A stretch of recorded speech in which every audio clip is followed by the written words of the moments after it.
PTI ने हल्का पीपी-7 के नताइज को चैलेंज करने का फैसला कर लिया है। पीटीआई दोबारा गिनती की दरख्वास्त देगी। हल्के में नून लीग के राजा सगीर 68,906 वोट लेकर कामयाब हुए हैं। पीटीआई के शबीर आवान 68,857 वोट लेकर दूसरे नंबर पर रहे हैं। पीपी-7 की ये नशिस्त जो कि चैलेंज करने का फैसला किया है पाकिस्तान तहरीक-ए-इंसाफ ने, और पीटीआई दोबारा गिनती की दरख्वास्त देगी।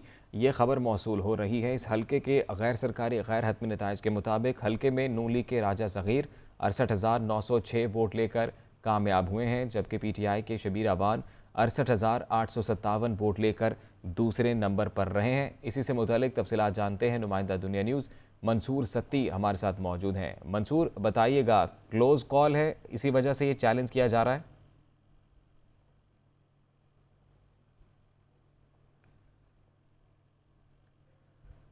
पीटीआई ने हल्का पीपी-7 के नताइज को चैलेंज करने का फैसला कर लिया है। पीटीआई दोबारा गिनती की दरख्वास्त देगी। हल्के में नून लीग के राजा सगीर 68,906 वोट लेकर कामयाब हुए हैं, जबकि पीटीआई के शबीर आवान 68,857 वोट लेकर दूसरे नंबर पर रहे हैं। इस हल्के से मुतालिक तफसीलात जानते हैं, मंसूर सत्ती हमारे साथ मौजूद हैं। मंसूर, बताइएगा कि पीटीआई ने ये नतीजा चैलेंज करने का फैसला किया है। हाँ जी, बिल्कुल। ये बिल्कुल बहुत ही कम मार्जिन से पाकिस्तान तहरीक इंसाफ को शिकस्त हुई है। सिर्फ 49 वोटों से जो पाकिस्तान तहरीक इंसाफ के उम्मीदवार थे शबीर अवान, वो शिकस्त खा गए, जबकि मुस्लिम लीग नून के जो है राजा सगीर वो 68,906 वोट लेकर कामयाब हुए। इसके बाद पीटीआई ने इस नतीजे को चैलेंज करने का फैसला किया है, क्योंकि नताइज के मुताबिक 1500 से जायद जो वोटर हैं उनको अखराज किया गया था। इसके बाद दोबारा गिनती की इनकी दरख्वास्त दी गई है और बाकायदा तौर पर इस रिजल्ट को चैलेंज किया है, क्योंकि काफ़ी 266 पोलिंग स्टेशन का ये नतीजा है। 266 पोलिंग स्टेशन से मुख्तलिफ टाइम में 230 जो पोलिंग स्टेशन का रिजल्ट मौसूल हो चुका था।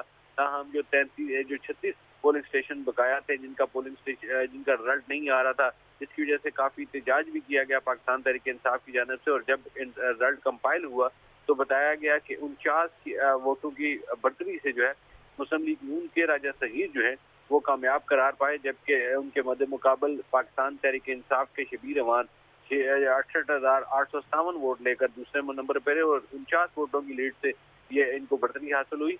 गैर हतमी और गैर सरकारी नतीजा जो है रिटर्निंग ऑफिसर हल्का पीपी-7 ने बाकायदा तौर पर उसका ऐलान किया और उन्होंने बताया कि इसमें डाले गए वोट 1,59,000 था। टर्न आउट जो तो बताया कि 47.46% रहा और इसमें जो अखराज किए गए वोट वो 1500 से जायद हैं, जो अब अहमियत इख्तियार कर गए हैं, क्योंकि पाकिस्तान तहरीक इंसाफ ने इस नतीजे को चैलेंज करने का फैसला किया और दोबारा गिनती की दरख्वास्त दी है। इस पर क्या फैसला होता है, इस पे जो रिटर्निंग ऑफिसर हैं वो तमाम उम्मीदवारों को नोटिस देंगे।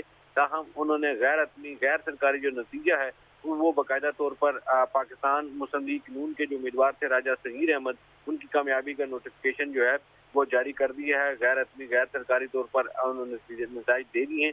ताहम पाकिस्तान तहरीक इंसाफ ने इसको चैलेंज करने का फैसला किया है, क्योंकि बहुत ही कम मार्जिन से 49 वोटों की बढ़तरी से ये मुकाबला ये जो है वो सीट हार गए पाकिस्तान तहरीक इंसाफ। तो इस सूरत से, क्योंकि काफ़ी इसमें एक ताखीर का शिकार रहा ये रिजल्ट, और कभी बढ़तरी पीटीआई की ऊपर होती और कभी मुस्लिम लीग नून की होती, जिसकी वजह से अफवाहों का बाजार एक गर्म कर रहा और काफ़ी ये बहुत ताखीर से ये नताइज जो है ये मिले। कम अज़ कम 9 घंटे का इसमें नताइज जो है वो ताखीर का शिकार रहे। उनमें कभी बढ़तरी बताई जाती पाकिस्तान मुस्लिम लीग की और कभी बताई जाती पाकिस्तान तहरीक इंसाफ की, जिसकी वजह से जो कारकुन दोनों साइडों के जो कारकुनान थे, दोनों उम्मीदवारों के जो सपोर्टर और हामी थे, वो अपने अपनी जीत का यकीनी बनाकर जश्न भी बनाते थे। लेकिन उसके बाद अब क्योंकि तमाम रिजल्ट जो है वो कंपाइल हो चुका है, गैर हतमी गैर सरकारी नताइज जो रिटर्निंग ऑफिसर हैं पीपी-7 के, उन्होंने ये सुनाया है, जिसके मुताबिक पाकिस्तान तहरीक इंसाफ को 49 वोटों की शिकस्त हुई, जिसके बाद पीटीआई के जी जो उम्मीदवार और हामी हैं उन्होंने ये फैसला कबूल करने से इनकार करते हुए इसको चैलेंज करने का फैसला किया और दोबारा गिनती की दरख्वास्त दी है, क्योंकि जी, बहुत शुक्रिया आपका मंसूर सत्ती, तफसीलात से आगाह कर रहे थे आप।